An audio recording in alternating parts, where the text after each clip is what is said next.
How you doing, guys? Today we're taking a look at the GoolRC Wi-Fi FPV drone. Now you'll be able to see this is somewhat of a toy quadcopter. It's nothing like some of the racing ones that I've been reviewing, but I got sent it and I also got sent a discount code, so I thought you guys might want to see it. If there are any beginners out there, people who aren't quite into the hobby yet who are subscribed, maybe this will help you out because it's very cheap and it's also something nice to start out with. So let's take a quick review at this quad.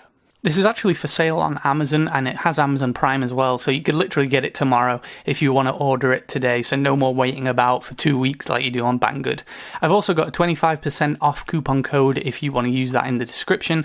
The link's in there with the coupon as well. That will expire on the 25th of March, however, so you'll have to be quick and use that if you want to get it. So you'll be able to see it's not much bigger than my hand, and when you pick it up, this thing is ridiculously light. There's almost no weight to it, which makes me worry a little bit when we take it outside if this is just going to get completely blown away. You'll see sort of modelled quite after a DJI, although it's probably about half the size or so. I think this is sort of a cheap alternative to some of the SEMA quadcopters, which are sort of the leading brand of the cheap and first FPV kind of Wi-Fi ones that a lot of people seem to get. So you'll see we've even got the red and green LEDs on the bottom. These are incredibly bright, so which is quite nice, so you can see it quite nice in daytime. You'll see on the bottom we've also got this Wi-Fi FPV camera.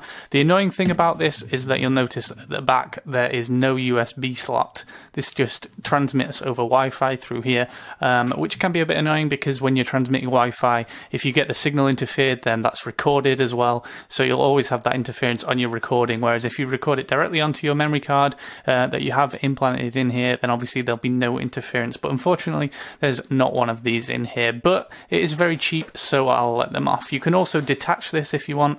If you just want to fly the quadcopter by itself, you can take this out and then unplug it from there as well. So it's got landing gear, it's also got the 4 props and 4 spare props, and it comes with prop guards as well, but I'm not going to test it with them on, although that is a nice thing to have if you're a beginner. So taking a look at the transmitter, you'll see it's quite nice and red and white, and it's plastic. You'll be able to tell it takes 4 AA's in the back, and turning it on, I don't know whether you'll be able to tell, but this is incredibly loud and very piercing. But it's quite nice. I guess you can tell when it's working when you're looking up at your drone and you get a low battery alarm on this, you'll definitely be able to hear it. So we've got the trim buttons as you'd expect. We've also got the roll buttons, so we can do 360-degree flips, which is a nice thing to do if you're a beginner. We've got headless mode on here. We've got 1-key return, and we've also got altitude hold. You'll see at the top we've got this sort of clip thing. That's actually for putting our phones in, and it's a weird sort of way of doing it. I've not known anyone else to do it like this with a clip. It's usually sort of an extending thing that clamps down on the top, but this is literally like a clothes peg or something, and you can take this off as well if you don't want to use it. You can just fly it line of sight, but that goes on there nice and tight, so that's not going to come off when you've got your phone on there, so you don't need to worry about that falling out. For the battery, we've got a 1-cell 650 mAh LiPo, and we've also got a USB charger for this as well. So if you don't have a way of charging your LiPos yet, you'll not need to worry with this because it comes with a charger. It doesn't come with a spare one, which is quite annoying because if you're first getting into the hobby, you want to try and fly as much as you can. So I'd suggest probably getting a couple spares of these.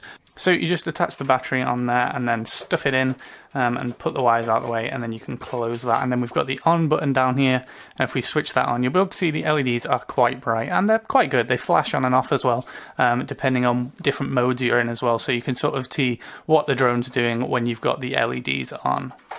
So that's just a quick look at it, the overview, the different features. Let's go ahead, take it outside, see how it handles in the real world with a bit of wind in there as well. So here's some flight footage. You can see it's not amazing, nothing to boast about, sort of a little poor quality, to be honest. It's a 0.3 megapixel camera, so it's not that good. And like I said, it records over Wi-Fi directly onto your phone, so you'll be able to see there is a bit of interference on there as well. It's not perfect, and nowhere near as good be if you could record it directly onto an SD card on the camera.